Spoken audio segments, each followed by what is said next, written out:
My name is Stella, a 32-year-old woman who has an unusual profession for some. I'm a fantasy writer. I'm not the kind of writer who's got their name plastered on billboards or anything, but I've got a solid group of readers who wait eagerly for my next book. I'm no J.K. Rowling or Stephen King, but I've carved out my own little corner in the world of fantasy literature. I've always been ambitious, always looking forward.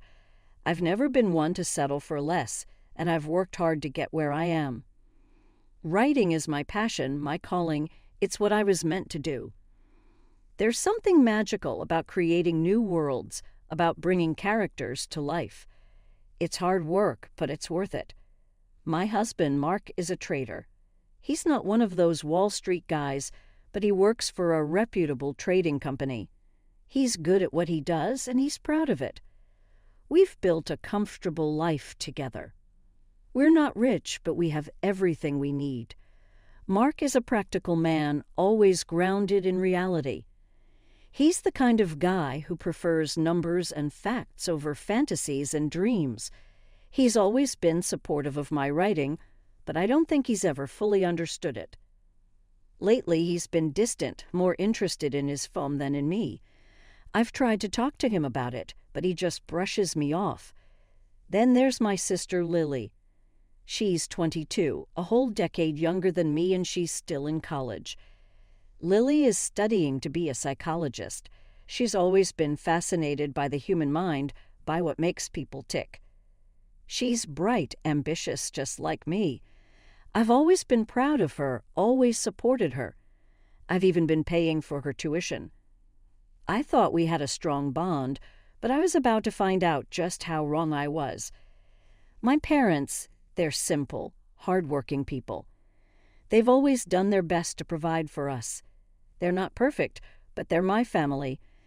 They've always been there for me through the ups and downs. I could always count on them, or so I thought.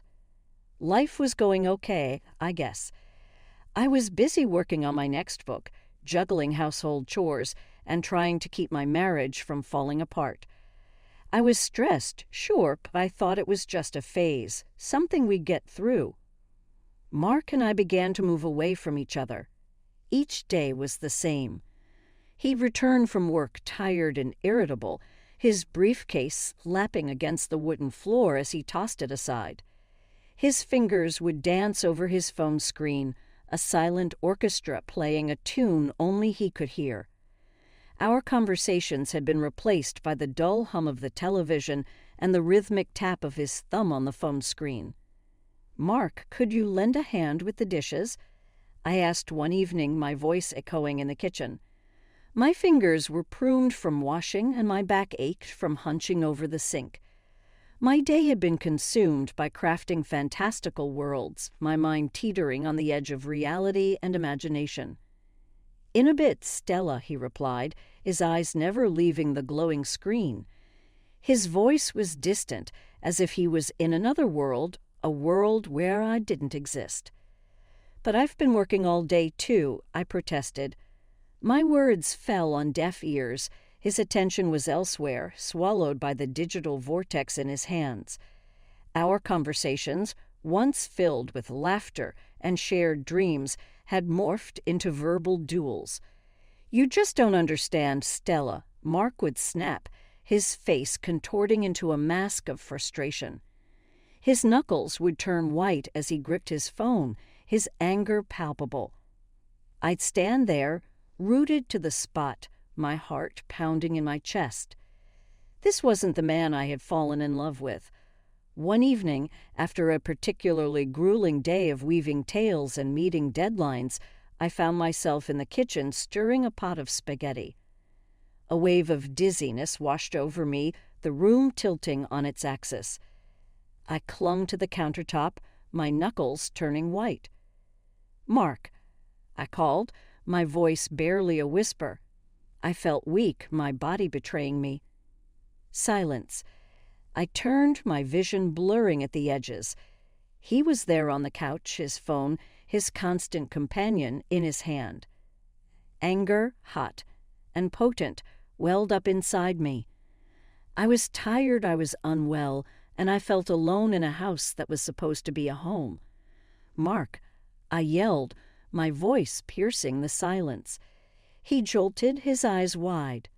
"What?" he snapped, annoyance etched on his face. "I'm not feeling well," I managed to say, my voice shaky. "I need your help." He sighed, a sound that echoed throughout the room. He put his phone down and helped me to the couch. He returned to the kitchen, his movements mechanical as he finished cooking. I watched him, a bitter taste in my mouth. This wasn't the life we had promised each other. It was a day like any other, or so it seemed. I woke up feeling like I'd been run over by a train. My body was heavy, my head was filled with cotton, and I just felt wrong. I decided to get checked out, thinking it was just a nasty bug or something. But the doctor's words hit me like a ton of bricks. "Cancer, cancer." I echoed, my voice sounding small and far away in the sterile room. I felt the world tilt on its axis, my mind struggling to comprehend the news. "Yes, Stella," the doctor said, his voice steady, his face a mask of professional sympathy. "We need to get you started on treatment right away." I was admitted to the hospital that same day. My world, which had already been shaky, was thrown into complete chaos. I was terrified, I was angry, and I felt so incredibly alone. Mark showed up at the hospital after work. He was agitated, tense, and there was something else about him that I couldn't recognize. "Maybe waiting, Stella," he stammered, his voice choked with emotion. I don't know what to say. I really looked at him for the first time in a long time. He was here with me, and in that moment I realized that we were in this together, for better or for worse. I didn't know then that my sense of hope was false. The days blurred into weeks. I started treatment and it was brutal. I was always tired, always nauseous, but I was fighting. I was fighting for my life, for a chance to make things right. Mark was there, but he became different. He became fidgety, restless. He'd sit by my bed, tapping his foot incessantly, checking his phone every few minutes. He'd tell me stories to distract me from the pain, but his mind seemed to be elsewhere. I wish I could say that the diagnosis brought us closer, that it mended the cracks in our relationship, but it didn't. It just made everything more complicated, more difficult. My younger sister, Lily, had been making her rounds to the hospital. I'd like to think it was out of concern for me, but her visits quickly proved otherwise. One day she plopped down in the visitor's chair, her eyes glued to her phone. Without looking up, she said, "You know my birthday is coming up, right?" "Yes, Lily," I responded, a bitter smile playing on my lips. "I haven't forgotten." "Well, I've been eyeing this designer bag," she continued, finally looking up to meet my gaze.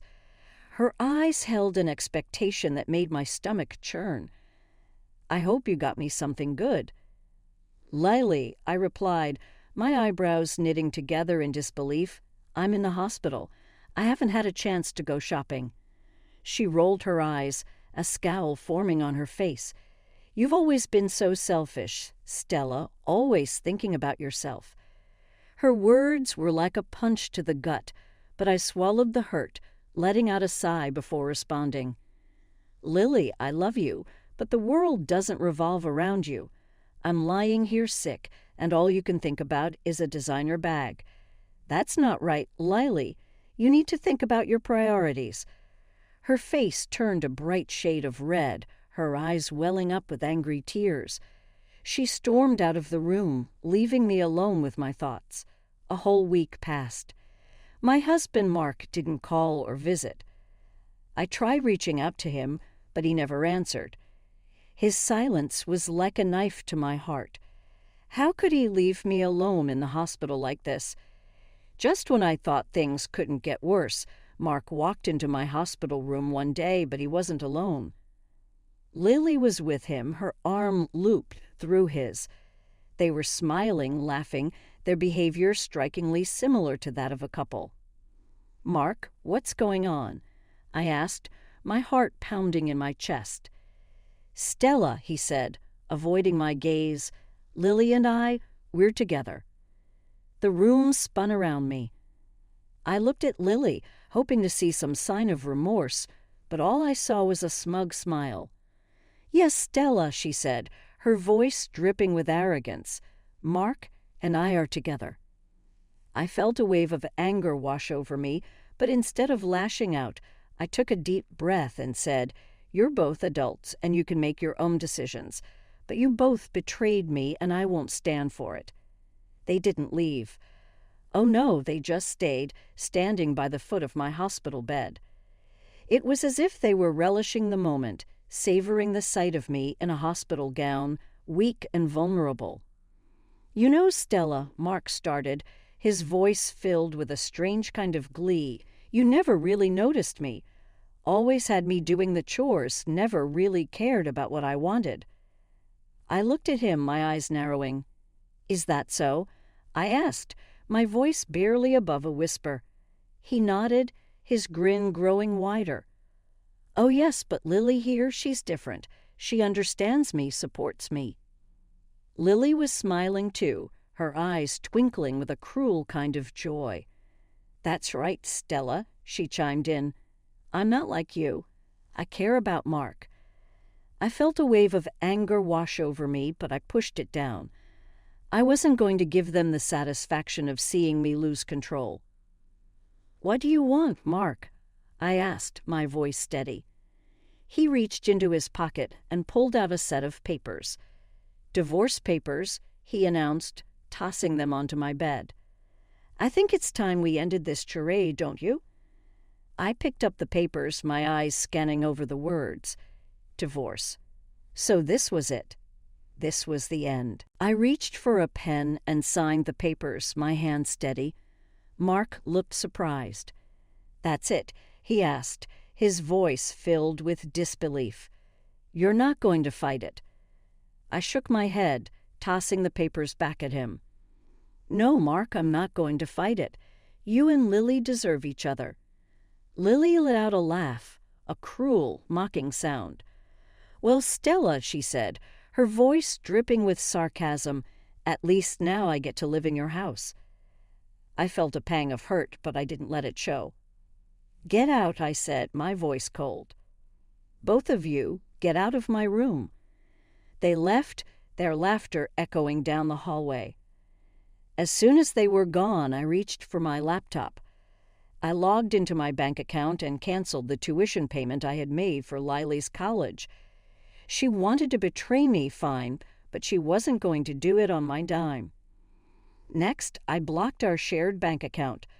Mark had made it clear that he didn't want to be with me anymore, fine, but he wasn't going to get access to my money. Finally, I called my lawyer. "I need you to prepare the documents for the division of property," I said, my voice steady. "Mark and I are getting a divorce." My lawyer was silent for a moment, but then he said, "I'm sorry to hear that, Stella. I'll get everything ready as soon as possible." As I hung up the phone, I felt a strange sense of relief wash over me. I was free from Mark, free from Lily, free from their betrayal. It was a bitter kind of freedom, but it was freedom nonetheless. But I wasn't going to let them break me. I was stronger than that. I knew then that I had to focus on my recovery, not just for my sake, but to show them that I was more than just a sick woman lying in a hospital bed. I was Stella, and I was a fighter. The hospital room was a whirlwind of activity. Doctors and nurses bustled about, their voices a constant hum in the background. Machines beeped and whirred, their noises a stark reminder of the battle I was fighting, a battle against a disease that was as relentless as it was ruthless. In the midst of all this chaos, my phone rang. The caller ID showed my parents' number. I hesitated for a moment before answering. "Hello," I said, my voice barely above a whisper. "Stella," my mother's voice came through the phone. "We heard about the divorce and about Lily." I sighed, closing my eyes. Of course they had heard. News like that traveled fast. "What do you want, Mom?" I asked, my voice tired. We were wondering," she started, her voice hesitant. "Are you still going to pay for Lily's education?" I laughed, a bitter, hollow sound. "No, Mom," I said, my voice cold. "I'm not going to pay for the education of the sister who stole my husband." There was silence on the other end of the line. Then my father's voice came through. "Stella, you can't be serious," he said, his voice filled with disbelief. "You can't just stop paying for her education." "I can, and I have," I replied, my voice steady. "I've already canceled the transfer." "But Stella," my mother started, her voice pleading, "she's your sister." "She was my sister," I corrected her. "She stopped being that when she betrayed me." There was more pleading, more attempts to change my mind, but I wasn't having any of it. I ended the call, my heart heavy with a sadness I couldn't shake off. I had my laptop with me, a constant companion in these trying times, and it was on its screen that I began to pour out my feelings. My pain, my anger, my betrayal.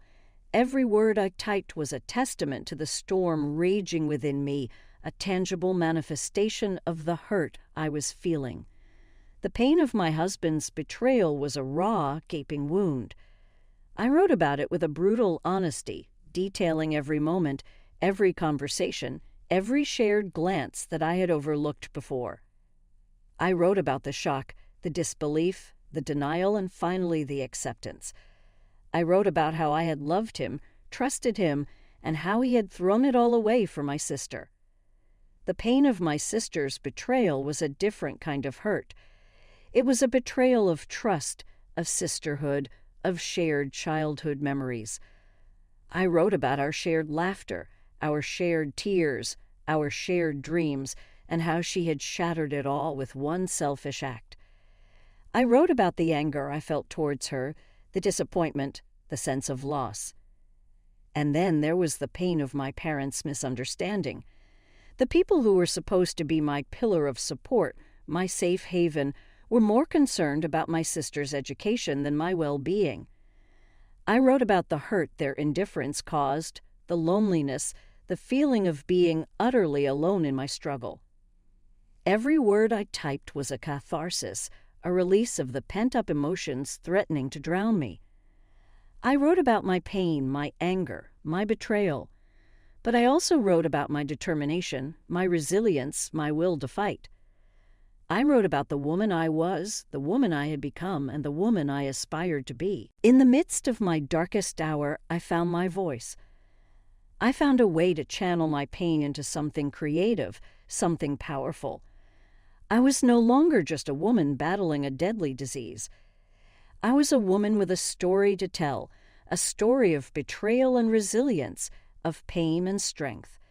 And so I wrote. I wrote until my fingers ached, until my eyes grew heavy with fatigue. I wrote until the words stopped coming, until I had poured out every last bit of my heart onto the pages of my book.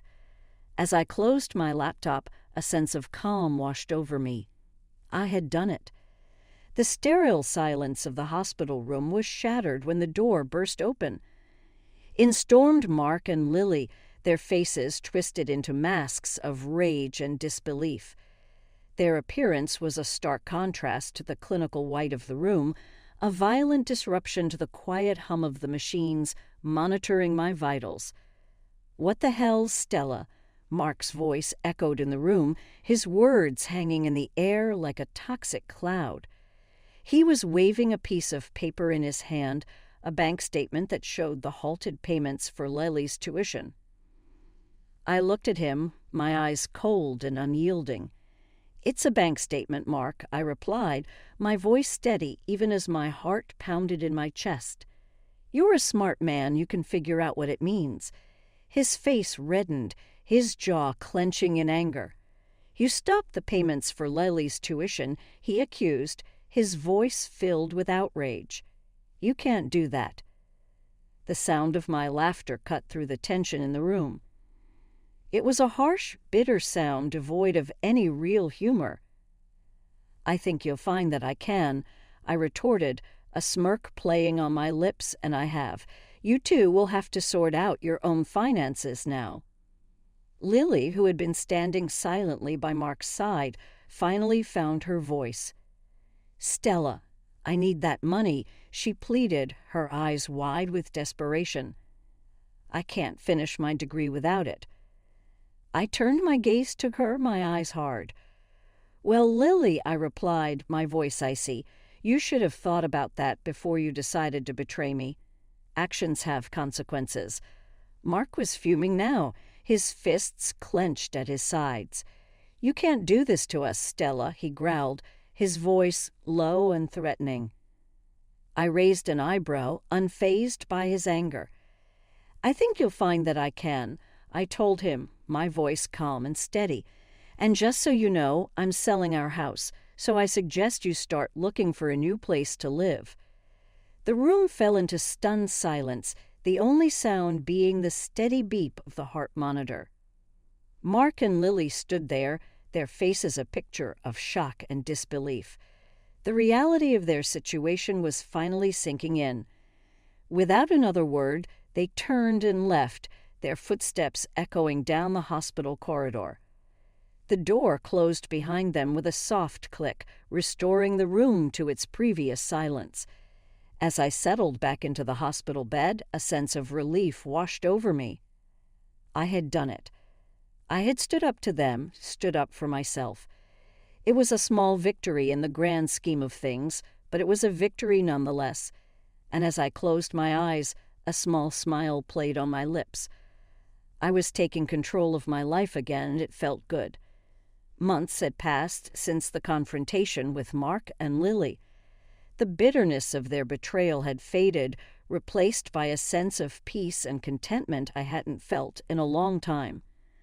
I was cancer-free, the disease that had once threatened to take everything away from me now just a distant memory. I sat in my new house, a quaint little place that I had bought with the profits from my book. It wasn't as grand as the house I had shared with Mark, but it was mine. Every inch of it was a testament to my survival, my victory. My book, a tell-all about my journey, was a hit. People loved it, and the royalties were rolling in. I had even been featured on a couple of talk shows, sharing my story with the world. It was surreal, the way my life had turned around. One day, as I was sipping coffee in my kitchen, the doorbell rang. I opened the door to find Mark standing there, looking lost and defeated. He had lost weight, his clothes hanging loosely on his frame. "Stella," he started, his voice shaky. I need to talk." I looked at him, my eyes showing no sympathy. "What is it, Mark?" I asked, my voice devoid of any warmth. He swallowed, his Adam's apple bobbing in his throat. I messed up, Stella," he confessed, his eyes downcast. "Lily and we broke up. She's moved back in with your parents." I couldn't help but feel a sense of satisfaction. Karma had finally caught up with them. "And why should I care, Mark?" I asked, my voice cold. He looked up at me, his eyes pleading. I just wanted to apologize, Stella," he said, his voice barely above a whisper. I'm sorry." I stared at him for a moment, taking in the sight of the man who had once meant the world to me. He was a shadow of his former self, broken and defeated, but I felt no pity for him. "Your apology means nothing to me, Mark," I told him, my voice firm. "You made your bed, now lie in it." With that, I closed the door in his face, leaving him standing on the porch. I returned to my kitchen, my coffee now cold, but I didn't care. The sweet taste of victory was far more satisfying. As I sat there sipping my cold coffee, I couldn't help but smile. I had come out on top, stronger and happier than ever. I had survived the betrayal, the disease, and come out the other side a better person. I had tasted victory, and it was sweet. I had won. And as I looked around my new house, my new life, I knew that I had finally found my peace. I was content, happy, and for the first time in a long time, I was truly free. And so my story ends here, not with a bang, but with a quiet sense of satisfaction. A victory not just over my disease, but over the people who had tried to bring me down. A victory that was all the more sweet because it was mine and mine alone. I had won, and the sweet taste of